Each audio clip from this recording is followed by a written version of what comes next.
¿Qué tal? ¿Cómo les va? Muy buen día para todos ustedes. En esta clase teórica nos vamos a ocupar del último segmento que nos queda del tubo digestivo, que es el recto. Y al igual que como hemos hecho con el resto del tubo digestivo, vamos a considerar primero las relaciones, la configuración externa, después vamos a pasar a la estructura, cómo están formadas las paredes, y finalmente la configuración interna, cómo sería el recto visto desde adentro, qué accidentes se encuentra adentro. Y por último vamos a hacer unas consideraciones sobre irrigación e inervación del recto. Para comenzar vamos a hacer un esquema, en realidad dos esquemas porque son distintos en el hombre y en la mujer. Uno de esos esquemas que todo el mundo debería saber hacer porque a través de eso uno puede explicar un montón de cosas, que es un corte sagital de la pelvis.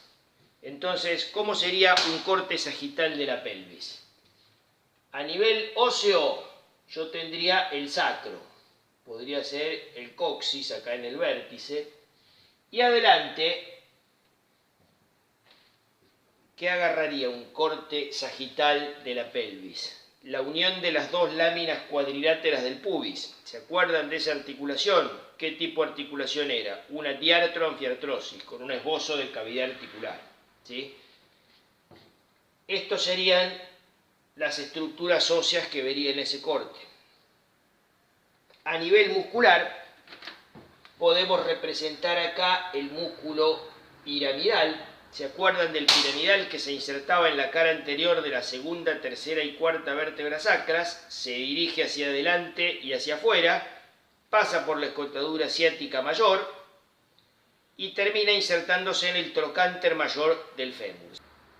¿Se acuerdan esos músculos de la cintura pélvica que estaban dispuestos en un grupo anterior, que era el psoas ilíaco, y un grupo posterior, que eran tres planos, profundo, medio y superficial? Este era uno de los músculos del plano profundo, ¿sí?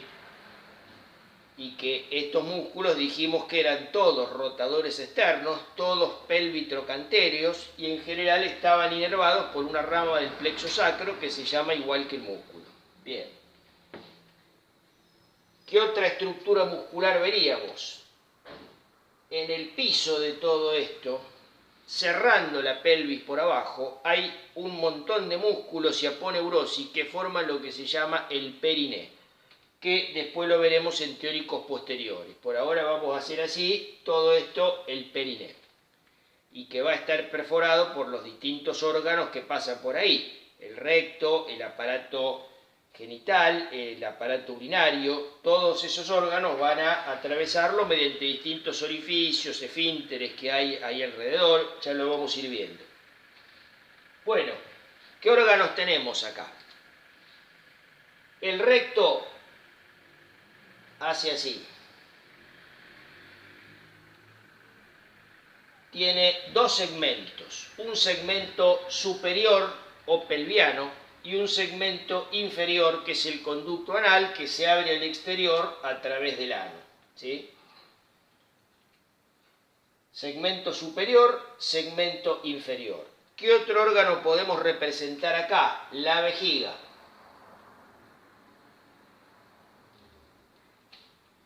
Y este sería el caso de un hombre. Vamos a representar también la próstata, las vesículas seminales y la uretra, que tiene tres porciones: la uretra prostática, la uretra membranosa y la uretra esponjosa, ¿sí? Ya pueden ir aprendiendo, esas son las tres porciones de la uretra.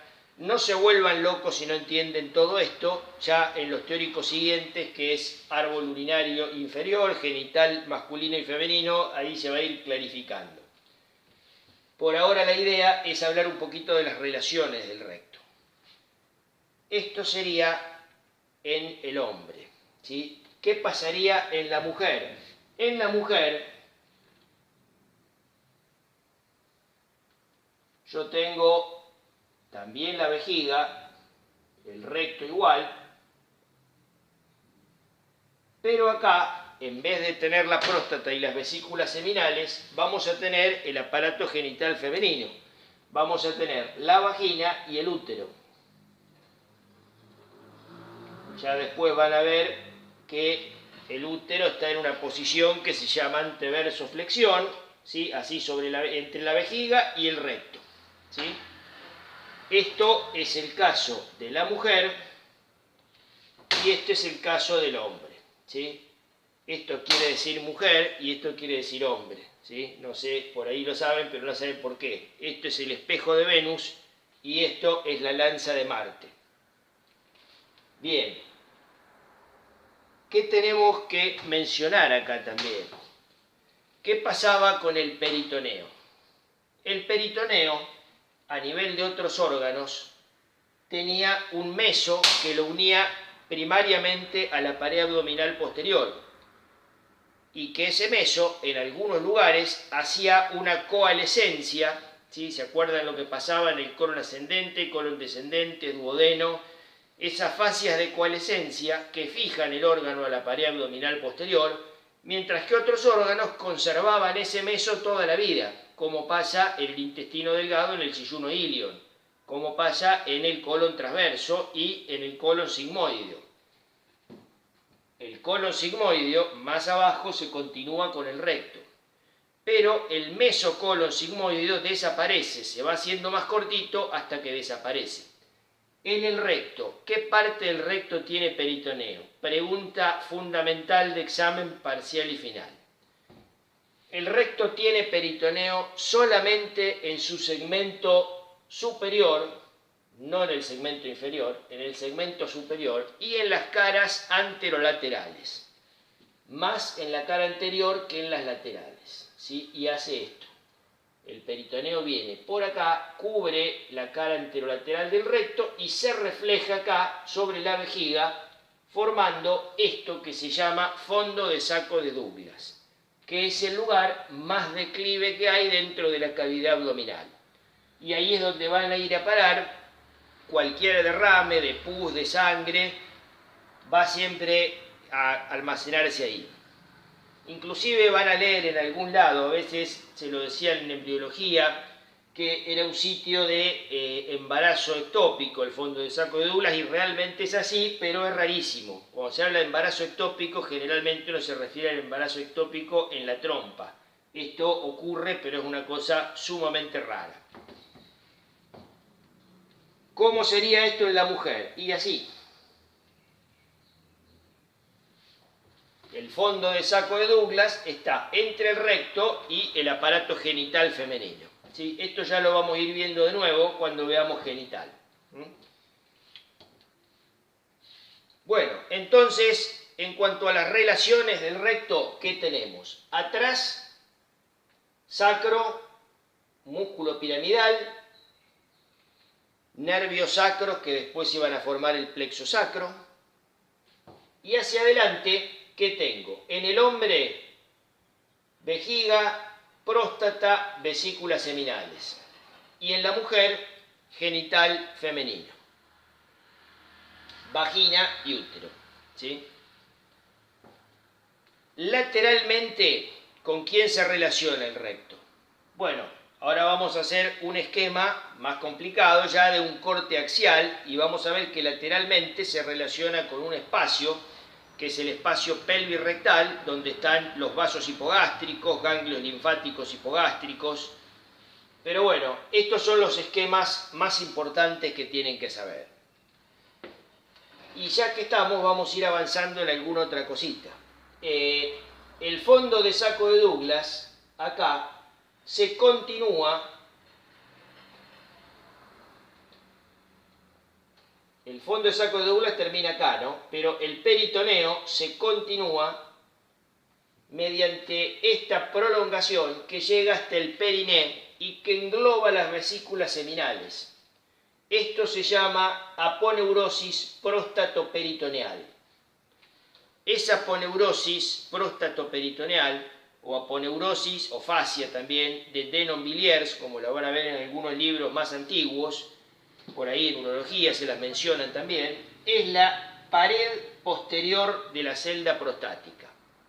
¿Y cuál es la pared superior de la celda prostática? La vejiga.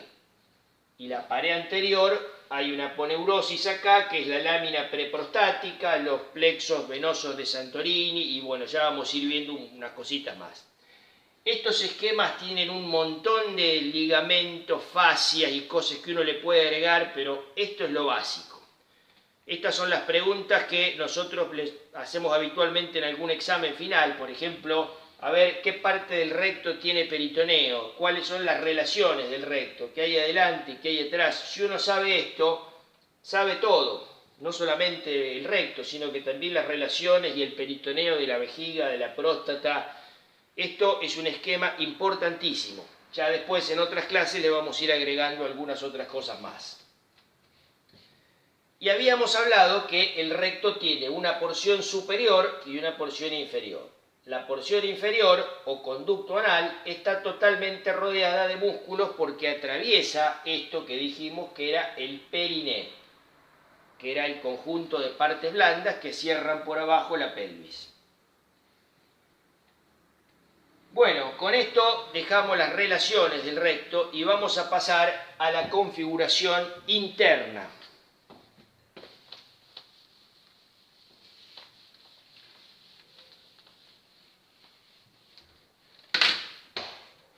Que es igual en ambos sexos, así que vamos a hacer uno solo.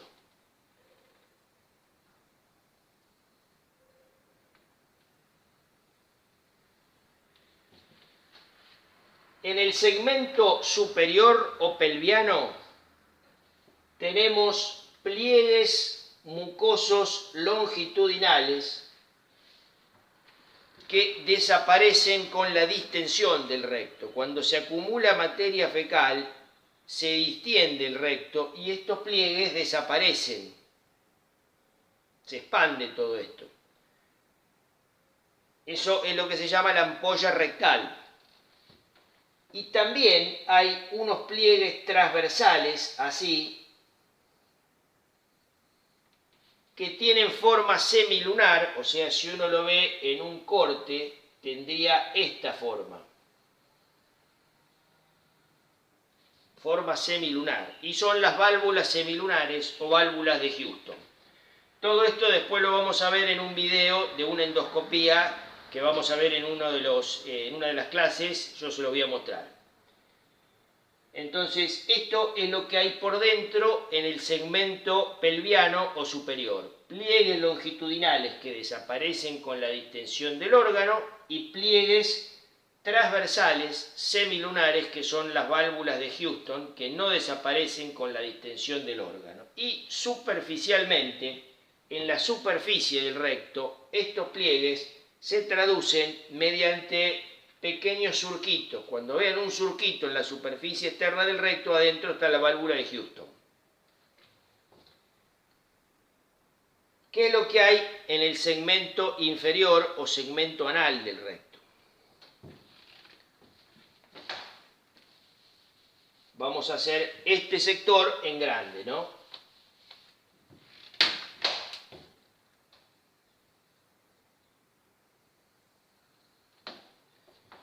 Acá tenemos una serie de eminencias con forma piramidal, que son de 6 a 8, y que se llaman columnas de Morgani.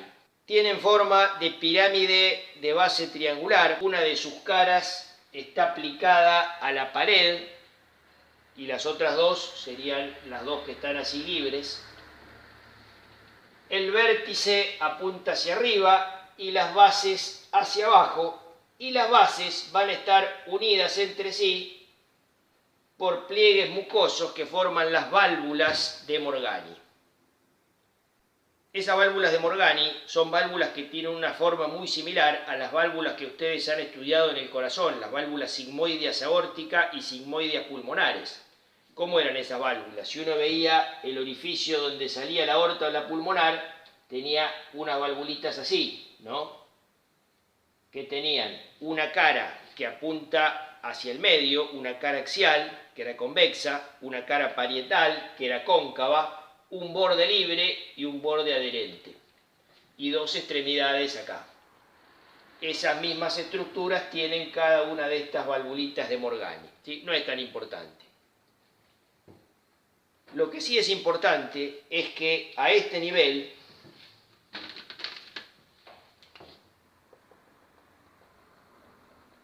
hay una línea que se llama línea anocutánea. Esa línea anocutánea es importantísima. ¿Por qué? Porque de ahí para abajo el recto está revestido por un epitelio de origen ectodérmico que deriva del proctodeo. Es un epitelio plano estratificado queratinizado. Hay primero una zona cutánea lisa sin pelos ni glándulas y después aparecen los pelos y las glándulas. Eso no es tan importante, pero esta línea anocutánea es importantísima. Esta parte es la zona de transición de los epitelios. De acá para arriba tenemos un epitelio cilíndrico simple con glándulas, un epitelio endodérmico y que deriva de la cloaca. Y de ahí para abajo el epitelio es ectodérmico y deriva del proctodeo. También van a leer una línea anorrectal o pectínea acá, que no es tan importante. Y pueden ver otra línea que está acá, que es la línea blanca de Hilton, que representa el límite donde la zona que hay entre el esfínter interno y el esfínter externo. Ahora vamos a ver un poquito qué es eso. A veces esta línea se ve, pero generalmente los libros le van a decir que más que verse se palpa. No es tan importante. Esta sí es importantísima. Bueno, todo esto sería la configuración interna entonces del canal anal, ¿sí? Columnas de Morgani, válvulas de Morgani, línea anocutánea y si quieren se pueden acordar de la línea blanca de Hilton y de la línea anorrectal. Algunos señalan que hay dos porciones en cuanto a la configuración interna del conducto anal, esta que es la porción mucosa y esta que es la porción cutánea, ¿sí? O cutánea lisa, porque no hay ni pelos ni glándulas. Los pelos y las glándulas aparecen ya afuera, ¿sí? Ya del ano para afuera.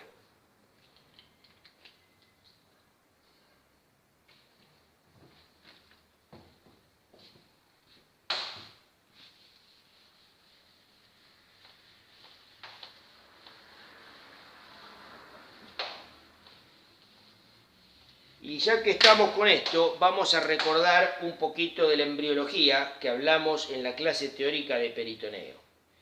Si se acuerdan cómo se formaba el tubo digestivo, vamos a hacer un embrión ya con una prominencia cefálica, una prominencia cardíaca, el cordón umbilical, el extremo caudal, y el tubo digestivo lo vamos a hacer así.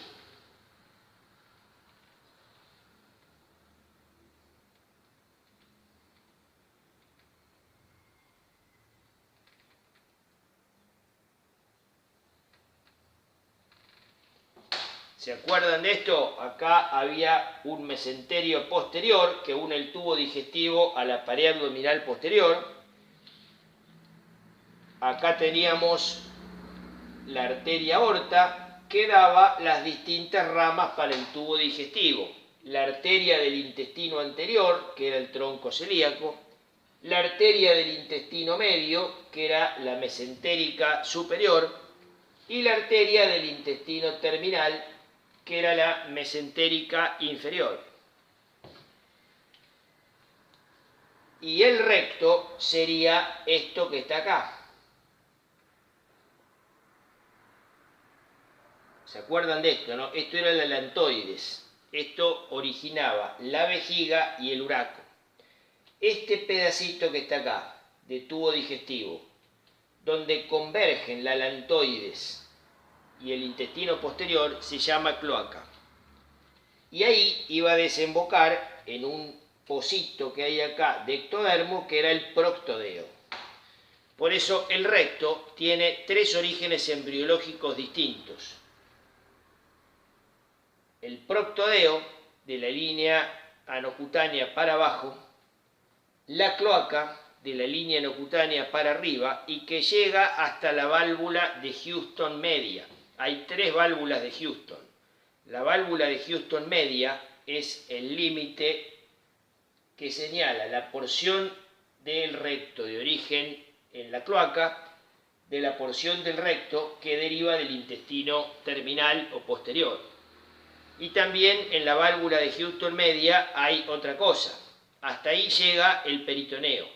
¿Se acuerdan que yo les dije recién que el peritoneo del recto hace esto?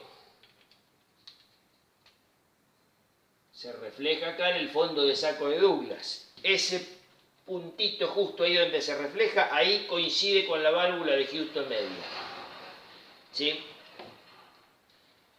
Bueno, así que recuerden eso, que el recto tiene tres orígenes embriológicos. El proctodeo, de la línea no cutánea para abajo, de la cloaca, entre la línea no cutánea y la válvula de Houston media, y de la válvula de Houston media para arriba del intestino terminal o posterior. Bueno, y vamos a hablar un poquito de la estructura del recto. Al igual que otras partes del tubo digestivo, tiene 4 capas. ¿Cuáles serían esas 4 capas? Una túnica serosa, que no es otra cosa que el peritoneo, y que no está presente en todo el recto, sino que solamente en la parte del recto que tiene peritoneo, que ya lo hemos dicho 4 veces cuál es. Entonces, una túnica serosa por fuera.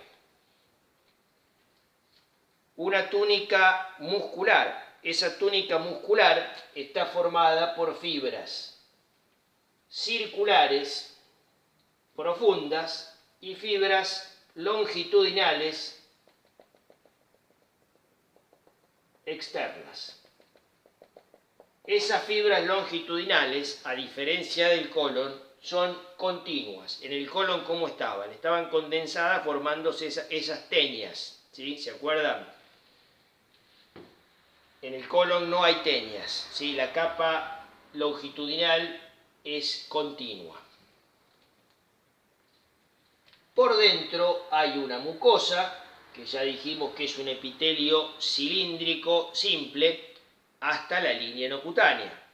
Y por debajo de la mucosa hay una submucosa, que sería esto, donde hay plexos venosos muy desarrollados, que son los plexos hemorroidales.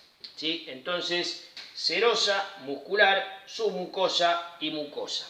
¿Sí? Esa es la estructura del recto en líneas generales. Y a nivel de la parte superior del segmento anal, la túnica muscular circular, ojo, esto es todo músculo liso, les aclaro, como el músculo que forma las paredes de todas las vísceras es músculo liso. En la parte superior, en los 3/4 superiores del conducto anal, esta túnica muscular circular está muy desarrollada y forma el esfínter interno, que es de músculo liso. También hay un esfínter externo, que es de músculo estriado y que tiene 3 porciones. Una profunda, vamos a hacer esto mismo, ¿no? Como si fuese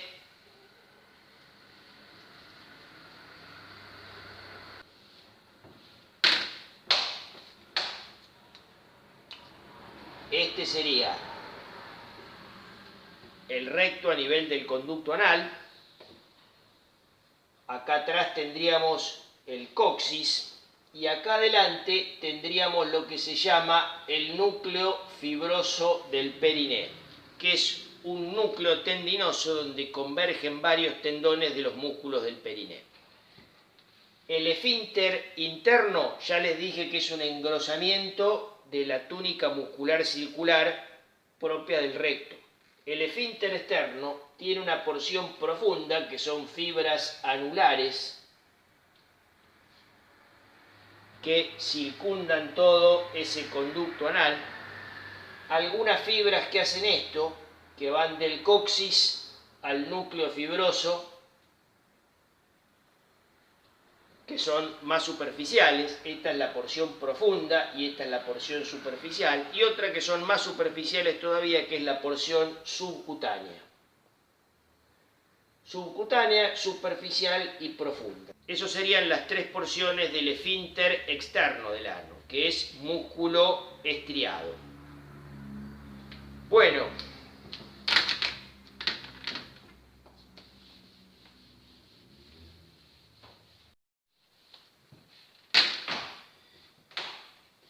volviendo al tema de las relaciones, vamos a hacer un esquemita que también puede ser útil para ayudar a entender las relaciones del recto. No es tan importante como el otro, es un poquito más difícil, no se los vamos a exigir de ninguna manera, pero a veces puede ser útil para entender algunas cosas. Vamos a imaginarnos que hacemos un corte horizontal, un corte axial a la altura de la pelvis. Entonces, ¿qué vamos a ver? Esto sería posterior y esto sería anterior, ¿no? Acá podríamos ver el sacro. Acá veríamos adelante la sínfisis pubiana.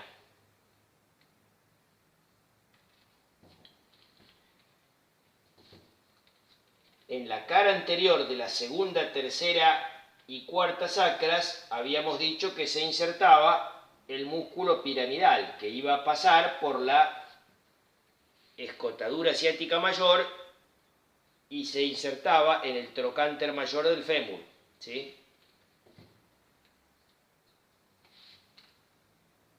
Acá tendríamos la espina ciática que limita por delante esa escotadura ciática mayor.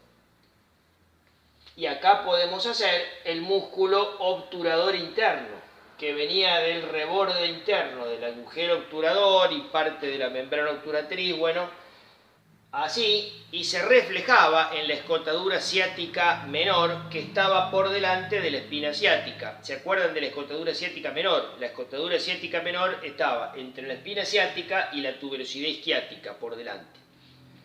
Bueno, esto sería lo que yo veo en un corte horizontal o axial de pelvis. Este es un esquema que está también en varios libros. Acá estaría el recto. Acá estaría la vejiga. Si estamos haciendo el caso de un hombre, vamos a hacer acá las vesículas seminales. Acuérdense, vamos a hacerlo acá para contrastar el corte sagital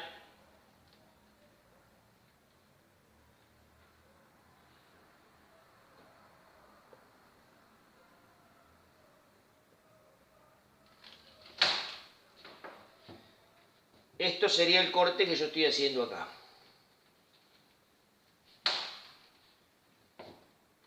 Sacro, adelante el recto, más adelante vesículas seminales y más adelante vejiga y más adelante la sínfisis pubiana, ¿sí? ¿Se acuerdan que yo les dije que acá el peritoneo hace esto? Y acá forma la aponeurosis próstato-peritoneal. Esa fascia próstato-peritoneal la vería acá, englobando las vesículas seminales. Y ustedes van a leer también que hay una vaina fibrocelulosa que envuelve el recto y emite unos tabiques hacia adelante que se llaman tabiques sacro-recto-genito-pubianos, porque viene del sacro, recto, aparato genital y pubis, ¿sí? No es ningún misterio el nombre. Y de esta manera me queda limitado un compartimento central donde están las vísceras de un compartimento lateral. ¿Y qué hay acá en este compartimiento pelvivisceral o pelvirrectal? Acá tenemos los vasos ilíacos, las arterias y venas ilíacas internas y externas, y los ganglios linfáticos acompañantes. Los ganglios linfáticos se clasifican igual que los vasos. Hay un grupo ilíaco interno o hipogástrico, un grupo ilíaco externo. Esos vasos drenan principalmente la linfa de los órganos pelvianos, ¿sí? Bueno, dejamos esto y para terminar vamos a hablar un poquito de la irrigación del recto.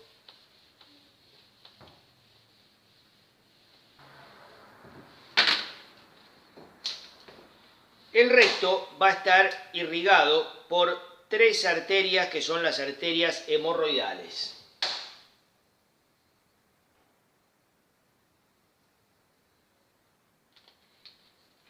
Y son las arterias hemorroidales superiores, que vienen de la arteria mesentérica inferior y de hecho son las ramas terminales de la mesentérica inferior. Son las arterias hemorroidales superiores. Las arterias hemorroidales medias, que son ramas de la arteria ilíaca interna o hipogástrica, y la hemorroidal inferior, que vienen de la arteria pudenda interna.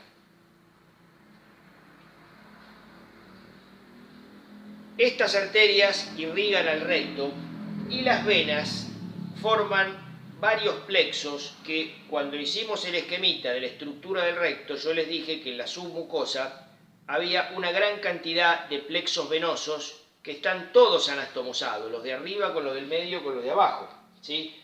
Entonces todos esos plexos venosos son los plexos hemorroidales. ¿Sí? Un plexo es una red donde está todo anastomosado con todo. Y de ahí van a salir venas que son esencialmente venas satélites de estas. ¿Qué importancia tiene esto? Esto es una cosa importantísima que lo van a ver en años posteriores de la carrera. En algún momento les van a explicar todos los problemas que tiene un paciente con un síndrome de hipertensión portal y ustedes ya tienen que tener la base anatómica para interpretarlo. Las venas hemorroidales superiores, ¿hacia dónde van? Y van a ir al sistema de la mesentérica inferior. ¿Y hacia dónde va la mesentérica inferior? Hacia la vena porta. Esto viene a la vena porta en el hígado. ¿Sí? La vena porta, ustedes ya saben que se forma a partir de tres troncos venosos, que son la vena esplénica, la vena mesanaica mayor y mesanaica menor, ¿no? O mesentérica inferior y superior. Pero estos dos van al sistema de la vena cava inferior. ¿Sí? Van a ir a desembocar a la vena hipogástrica y la vena hipogástrica va a desembocar en la vena ilíaca primitiva y la vena ilíaca primitiva con la vena ilíaca primitiva del otro lado van a formar la vena cava inferior. Quiere decir que acá toda esta sangre drena o a la vena porta o a la vena cava inferior. Cuando hay un paciente que tiene una cirrosis hepática, la sangre no puede circular bien por acá, entonces aumenta la presión acá. Eso se llama un síndrome de hipertensión portal. Entonces la sangre que no puede pasar por acá busca otros caminos alternativos. ¿Y cuáles son? Son los territorios donde hay anastomosis porto-cava, que eso es otra pregunta de examen importantísima, no solamente para anatomía, sino que sobre todo para todas las otras materias. Esta es la regla para acordarse, que son las venas parietales, esofágicas, rectales y la vena umbilical. Estas son las rectales. Por eso, el paciente que tiene hipertensión portal, la sangre que no puede pasar por acá, pasa por acá, entonces todas estas venas se dilatan y el paciente tiene hemorroides. ¿Qué otro problema va a tener este paciente? Las venas esofágicas. Y en el esófago las venas van arriba al sistema de la vena cava y abajo al sistema de la vena porta. Entonces, de la misma manera que hay una anastomosis acá, en las venas esofágicas va a pasar lo mismo. Y por eso ese paciente tiene varices esofágicas, que a veces se rompen y sangran, vomitan, eso se llama hematemesis. Las venas parietales son las venas de la pared abdominal. Pasa exactamente lo mismo. Entonces esos pacientes uno los revisa y tiene lo que se llama circulación colateral. Y esto es raro que se dé, pero bueno, cuando la presión en la vena porta aumenta muchísimo, yo esto no lo vi nunca porque no es lo mío, pero sé que es raro, se abre la vena umbilical y se ve en el centro del ombligo una dilatación venosa que es producto del pasaje de sangre por esa vena que está colapsada, pero se puede llegar a abrir. Así que la irrigación venosa en el recto también es muy importante conocerla porque es un territorio anastomótico portocava. Las venas parietales, las venas esofágicas, las venas rectales y la vena umbilical. Bueno, con esto damos por terminado el teórico de recto. Esto lo vamos a ver en los trabajos prácticos. Ya con esto terminamos el tubo digestivo. Bueno, nos vemos en las clases siguientes. Buenas tardes, adiós.